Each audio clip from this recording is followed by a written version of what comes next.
You know, guys, I feel like I say this a lot with this series, but this episode of Odd Taxi today, we really had a lot that happened. A lot of things that honestly are really going to change the series, honestly, because there's a lot of corresponding things that happen in this episode that really kind of lead us towards our climax in a way. So let's just kind of break this shit down. Welcome back to the channel, guys. As you guessed, we're here to talk about Odd Taxi Episode 6, and man, we had a lot going on this episode.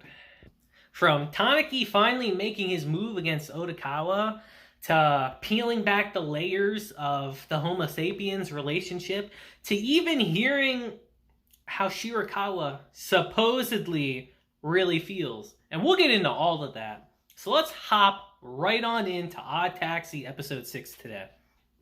So, our episode begins with Odokawa picking up Amai in the beginning of our episode. Now, if you remember from our previous episode, Amai actually won 1 billion yen. This guy won 1 billion yen, guys. I don't know what that translates to in American dollars, but probably millions still. So that's crazy. So he's through the roof, just super happy, and he wanted to thank Odokawa personally because it was his numbers that he gave him in the previous episode that won him the lottery.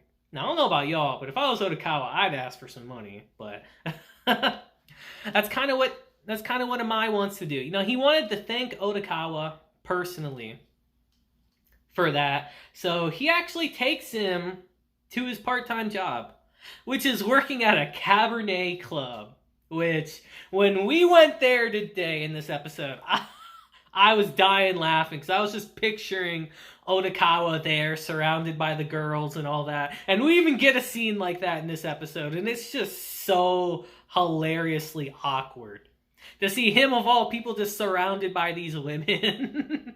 It was just really funny. And Amai's just like, no, Odokawa, I want to pay you back somehow. So everything's paid for. You enjoy yourself. You have a good time, man. Now, because we know how awkward Odokawa is, he doesn't stay long, to say the least. He wants to leave pretty quickly.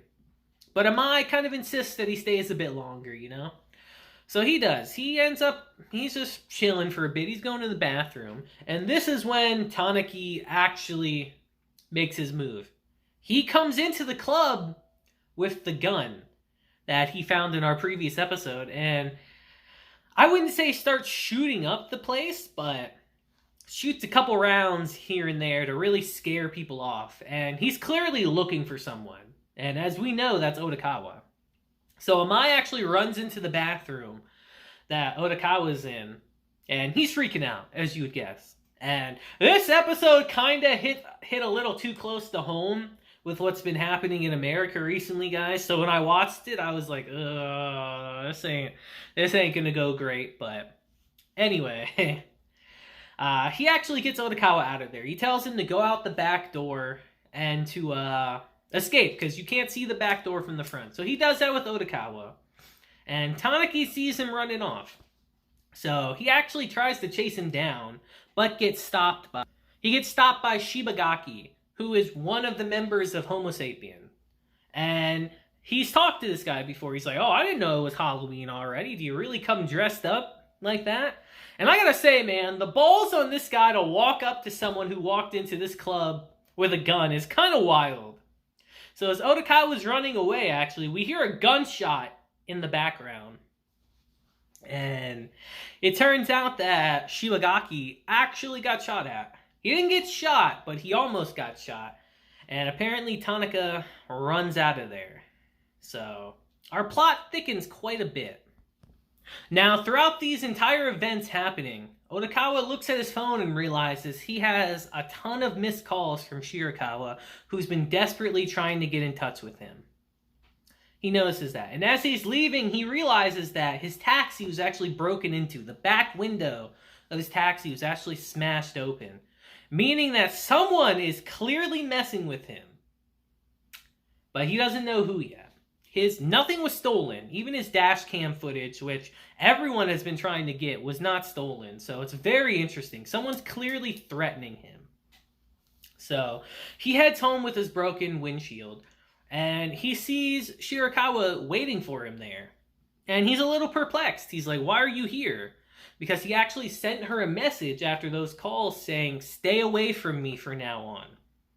Because if you guys remember, in our previous episode, we realized that she has connections with Dobu. And she desperately wants to talk to him to kind of clear up the air between them. And she actually wants to talk to him in his house. But then we get a little scene where we see his closet yet again, guys. And at this point, I don't know if there's actually something in the closet, or the show just makes us, or the show wants us to think there's something in there. But Odokawa was clearly talking to someone in episode 1 in that closet, so I'm very curious to know what we're going to do with that. Is someone actually in there? Is that just Odokawa talking to himself? We don't know, because he doesn't want to go in. He tells her, "We'll talk outside." So they go to a park, and this is where Shirakawa kind of lays everything on the line for him, kind of tells him what's up. He says, "What's your connection to Dobu? Like, what's really going on?" And she tells him that, "Yeah, me and Dobu used to date and all that. And I ended up borrowing a ton of money from him. Because as we learned previously, she wanted to go to medical school, but she didn't have the money for it. And she claims that she couldn't just ignore him, couldn't leave him alone because he's such a weak guy." And it's revealed here that they have a very codependent relationship. A kind of abusive relationship. Because Odokawa asks her all the time, like, "Why don't you just leave him? Why don't you just leave?" And she would say that he would beat her.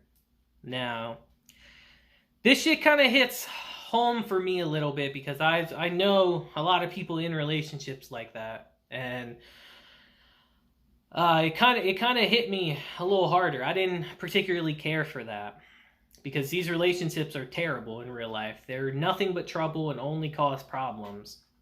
And she reveals that she just can't leave him, but that over time she's wanted to just be with Odokawa. She also reveals that the reason she approached him to begin with is because Dobu wanted her to. When she met him in that alley in our previous episode, he asked for the patient records of the clinic.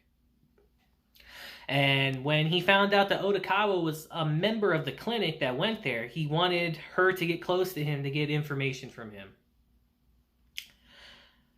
And he's using her because she owes him an exuberant amount of debt. 3 million yen, to be exact.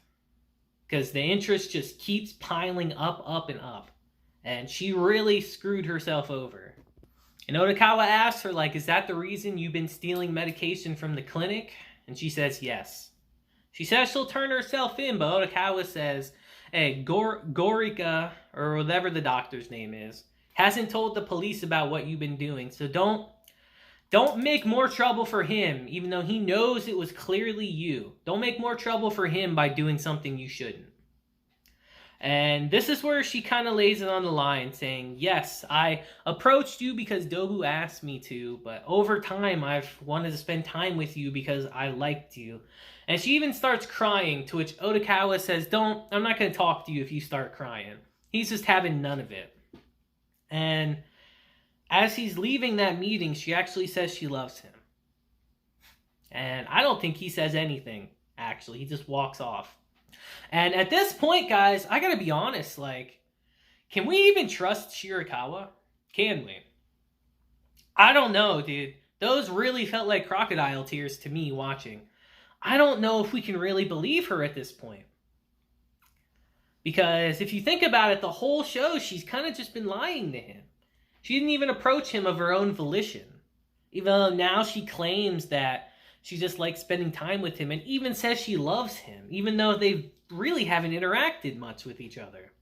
It's just really strange and just really sudden, you know? And I just don't know if we can trust her, honestly, anymore. And it's at this point of our episode we transition to the Homo sapiens, Shibagaki and Baba. Now, as we've noticed in our past episodes, there's been a giant rift that's been forming between them. You know, they're a comedy group, a duo, but Baba has started to become far more successful than Shibagaki. And it's pretty apparent, he realizes it. Because while they're on air and he's talking about the shooting incident that happened recently, they start getting into an argument about how comedy should be nowadays, about how Baba says that, oh, I think comedy nowadays that doesn't offend or hurt people is better. And Shibagaki just completely disregards that, like, no, that's not really funny. Safe stuff like that isn't funny. That's not going to get people to actually laugh. And I completely agree with him on that. I can't stand the oversensitivity nowadays. I completely get that. And I'm actually glad the episode touched on that. And it's apparently going to be a pretty prevalent topic throughout the show. Because just everyone are so sensitive nowadays to everything. I think it's ridiculous, personally. Like, you can't say what you want anymore from fear that you're going to get essentially bullied into submission. And I think it's ridiculous. Freedom of speech is completely out the window if you say something people don't want you to say, and that's crazy. That should never be the case. So they get into a humongous argument about that. So they kind of change the subject a bit. And Shibagaki actually asked about this one high school kid that always calls in and gives them kind of an earful a bit. And they didn't get a piece of mail from him today. And he finds that very curious. Now I want to touch on this a bit. Throughout our whole episode, we've seen little scenes of Kikihana actually in the background doing stuff. Because as we know, he's in that relationship with the one girl, with Shio. And it's unbelievably apparent she's just using him, guys. It's unbelievably apparent. And he's the only one that doesn't realize it. So we've seen how much he's kept digging himself in a hole farther and farther throughout this whole episode. There was one point where he goes to his normal bar and the waitress says, you're different recently. What's been going on? And she's worried about him. And then we see another scene where he's apparently borrowing money from what looks like the mob. And he just keeps getting himself more and more in trouble because he's just infatuated with the idea that she could like someone like him. And I don't know, man. He's just making it worse and worse for himself as time goes on. And just, I don't know. I don't know what's going through his head. He's probably thinking with the other head, to be honest, but only time will tell. We'll have to wait and see what happens. And after that, we transition actually to Dobu meeting up with Odokawa. Now, Odokawa, knowing what's going on between Dobu and Shirakawa, is on edge a bit. You know, a little bit on edge around him. Because Dobu's freaking out. Because we see yet again that Taichi is spreading some more nonsense about Dobu online. And he even brings up the shooting that happened at the club recently, saying how Dobu was clearly the person behind it. And he's basically put a giant target mark on Dobu's back. Dobu can't even go around the city at this point anymore because everyone knows his face. And he wants Odokawa to help him. He wants Odokawa to go talk to Taichi to get this problem solved, to make him stop doing videos, and that Dobu is gonna look for the gunman, who's clearly coming after Odokawa. And they form a very hesitant, I guess you could say, team in this episode. But Odokawa only does it on one condition: that Dobu completely gets rid of the debt from Shirakawa. He completely writes it off. And Dobu agrees. And that's how our meeting with them goes, you know? Very, very tense, honestly. We really don't know what side Dobu's on. He's really on his own side, but Odokawa has no choice but to trust him in this instance. We actually then transition back to the Homo sapiens, actually, to Baba. Now, Baba's talking with his manager, and his manager's saying, hey, you're a rising star, kid, but your partner, he's holding you back. You should cut ties with him. And Baba doesn't want to do that. You know, besides being partners, they're friends. He doesn't want to just abandon his friend. And his manager actually tries to get him to quit an event that they did together. One of their comedy performances that they actually practiced for a year over. He wants him to quit doing that and just completely focus on his work. And he told his manager he'd think about it. And his manager didn't like that, but he let it go for now. And after he leaves, we actually see that Baba is on close terms with Rui, who is the lead singer of Mystery Kiss. Now, I was pretty surprised when I saw that personally. I was like, oh my lord, even this is connected? And it's quite curious, you know? I'd say they're a little closer than on good terms. They might be secretly dating a bit, which is very interesting how that's happening. And that's how our episode ends, honestly. Realizing just how close those two really are. And seeing the divide between the Homo sapiens once again, when Shibagaki actually asks him, hey man, we gotta practice for our competition. When are you free? And he just keeps naming off a day like, okay, well, if you're busy that day, how about the next day? Well, if you're busy about that day, then how about the next day? So on and so forth. Just completely showing the divide between them, how they are separating from each other. And that's how our episode ends. This episode was a good episode, guys. We got introduced to a lot of different factors coming into play from a lot of different points of interest. And we see that things are slowly starting to come together and unravel. So I'm very curious to know where we go from here. This review ended up being a little longer than I thought. And it was a bit all over the place this time. I apologize for that, guys. It's been a hectic day today for me. So I've been trying to do a lot, but I apologize for that. We're definitely going to be better in our next one, but this episode was quite good. I'm very curious to know where we go from here. And I still want to know who is in that closet, or the significance of Odokawa's closet. I'd say that's the big thing that piqued my interest this episode again. I don't know. Hopefully we find that out soon. But you guys let me know what you thought about this episode down below. And that'll be it for today, guys, you know? Taxi just continues to be a roller coaster of emotions. Lots of different things happening. And hopefully we start getting things resolved. But until next time, guys, I hope you have a great day, week, month, and year. And until then, just deuces and have a blessed day.